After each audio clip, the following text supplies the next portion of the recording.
Bien, tu fais, visiter les Kamalobana et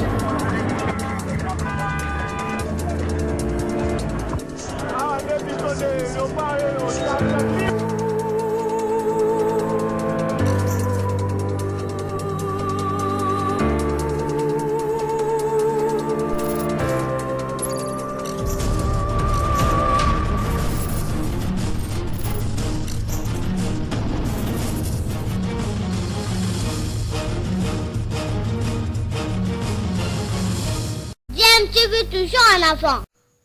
Bonjour, vous êtes sur DMTV, heureux de vous savoir nombreux en train de nous suivre.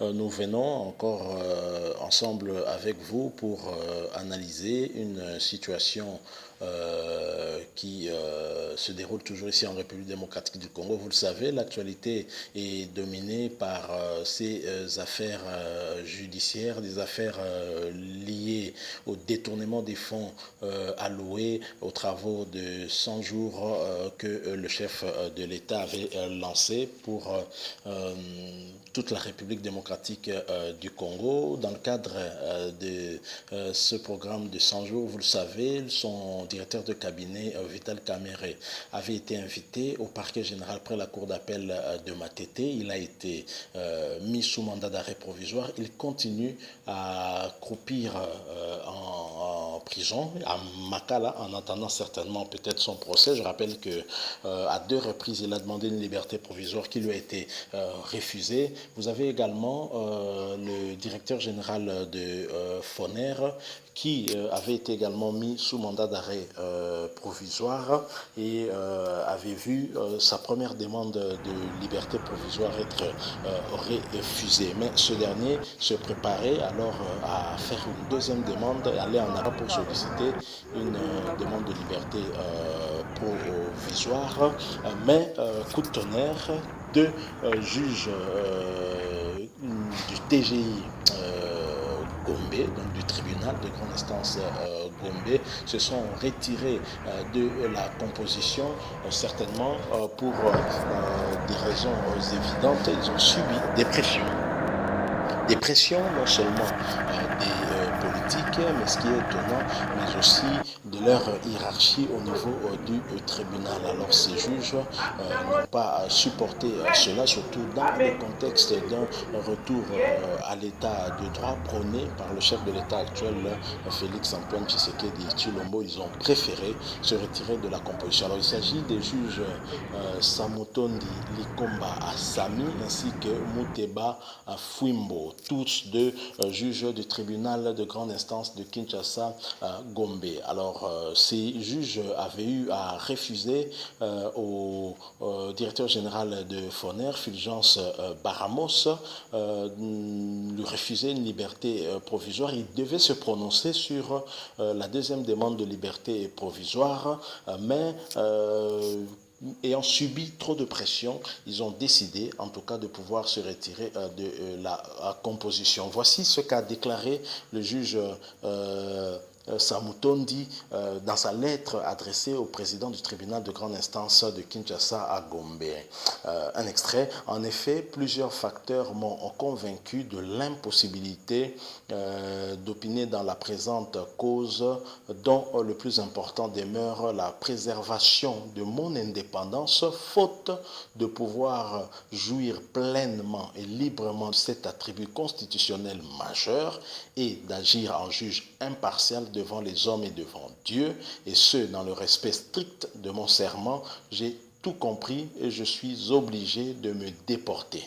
Voilà ce que le juge Samutondi Sami a expliqué, en tout cas dans sa lettre sollicitant sa déportation de ce dossier. Mais il y a eu également le deuxième juge Muteba Fwimbo qui a sollicité aussi sa déportation, lui en tout cas qui a estimé que alors que la composition travaillait déjà d'arrache-pied pour se prononcer dans les délais requis, grande a été la stupéfaction de la composition de constater que monsieur le premier président de la cour d'appel de Kinshasa Gombe voulait imposer sa position comme s'il en était membre. Et tout cela contrairement à l'état de droit qu'a toujours prôné l'actuel chef de l'État depuis son avènement à la magistrature suprême et au principe de l'indépendance dont doit jouir le juge. Voilà, donc c'est triste. Ces deux juges démissionnent, en fait sollicitent leur déportation de ce dossier, quitter la composition parce qu'ils sont en train de subir des pressions et donc pour influencer leur action, pour qu'ils ne disent pas le droit, mais qu'ils puissent satisfaire des gens qui sont intéressés à ce dossier. Et c'est ce qui est triste. Et à remarquer aujourd'hui, avec l'avènement du président Félix Tshisekedi, que des juges puissent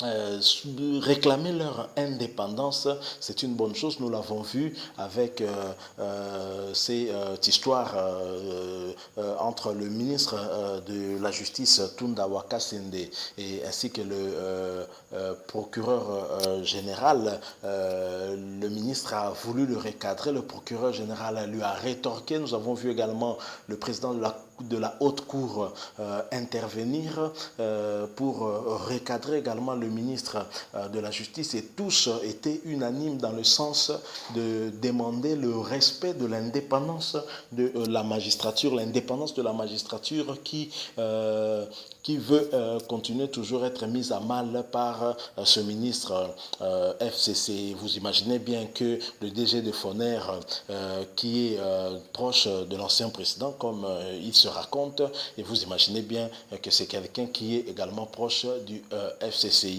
Vous souviendra donc que le Foner, qui est une entreprise de l'État, qui a pour but de financer en tout cas des travaux, des routes, et dans le cadre du programme des 100 jours, il devait être construit 32,5 km de routes dans les provinces du Nord et Sud Kivu. Ainsi, le Foner, qui devait assurer les mécanismes de financement d'une partie de ces travaux, avait déjà surfacturé la facture à 66 millions de dollars pour 32,5 km, et l'exécution de ces travaux devait être faite par la société de construction Sokok, dont le directeur général d'ailleurs, Modeste Makabouza, avait été arrêté à Goma, vous vous rappelez, à la date du 13 avril dernier, et envoyé ici à Kinshasa. La société de construction Sokok avait préfinancé les travaux, et Foner devait rembourser cette somme-là à hauteur de 2,5 millions de dollars mensuellement en 8 mois. Et donc 20 millions de dollars ont, semble-t-il, été décaissés, mais seulement 12,5 millions ont été encaissés par la société Sokok via la banque Tembe. Ça sent donc le détournement. Voilà pourquoi la justice s'est intéressée également à ce cas-là. Mais alors, en réaction à certainement aux déclarations des deux juges qui ont sollicité, en tout cas leur déportation de la composition de ce dossier. Je vous rappelle le juge Samutondi Sami ainsi que Muteba Fwimbo. Il y a eu aujourd'hui, en tout cas, la suspension du président du tribunal de grande instance de Gombe, Roger Nsongambele Niembo, que lui reproche-t-on? On lui reproche justement ces pressions, parce que ce dernier est justement parmi ceux qui ont mis pression à ces juges-là dans le cadre de ce dossier. Donc on lui a reproché un abus de pouvoir dans le cadre du dossier Foner, Sokok et même OVD. Donc voilà, le président du tribunal de grande instance de la Gombe qui a voulu influencer les juges afin que ces derniers ne disent pas le droit, mais pour sauver en tout cas des personnes qui lui sont certainement proches. Un dossier très sensible et qui reste à suivre. Nous espérons que l'indépendance de la magistrature, l'indépendance de la justice va primer en tout cas, et que le chef de l'État va y veiller, parce que depuis un certain moment, nous constatons qu'effectivement, certaines personnes ne sont pas encore prêtes à accepter l'indépendance de la justice, et heureusement qu'il y a encore des juges qui ne se laissent pas faire et qui réaffirment cette indépendance sous le leadership bien sûr de Félix-Antoine Tshisekedi. Espérons que les choses vont continuer à aller dans ce sens-là. Donc c'est vraiment triste que de voir des personnes inculpées qui sont proches de la famille politique de Joseph Kabila, donc du FCC, toujours créer des problèmes autour de leur dossier. Nous avons vu par exemple Vital Kamerhe, directeur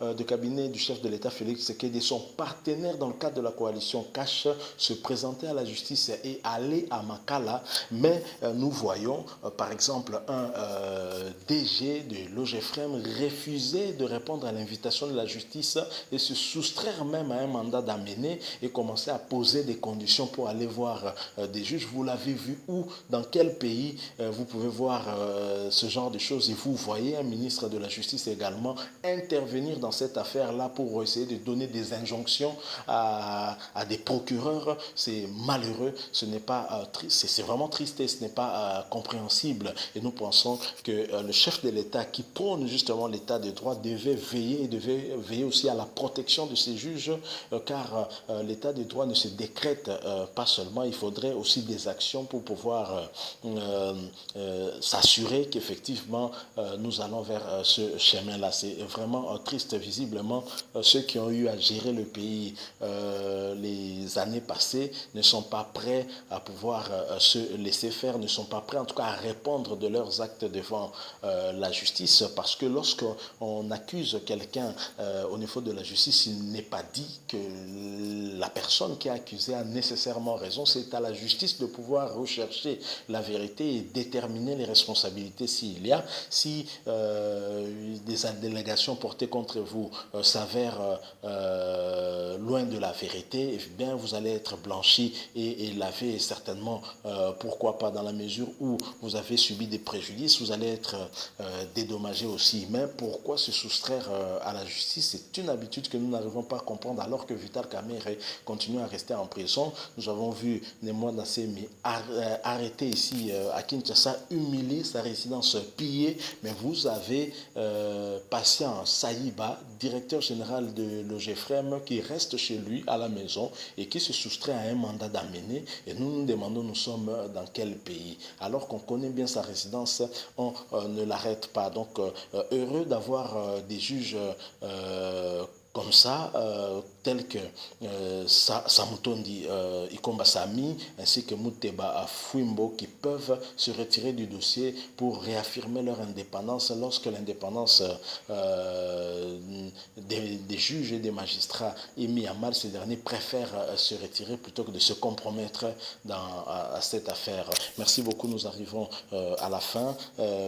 Si vous avez aimé, laissez-nous un like, et si vous n'êtes pas encore abonné, cliquez pour vous abonner, mais également aussi cliquez sur la cloche qui va apparaître juste à côté pour ne rien manquer de nos prochaines vidéos. Merci beaucoup. N'oubliez pas, nous sommes toujours en pleine crise sanitaire. Le coronavirus est bel et bien réel. Continuons à observer des mesures barrières afin de briser la chaîne de contamination et de nous protéger. Je rappelle que la RDC a atteint la barre de 400 cas confirmés. C'est beaucoup. Continuons à travailler ensemble. Nous allons arriver à bout de cette maladie. DMTV était heureux d'être ensemble avec vous. Nous vous disons au revoir.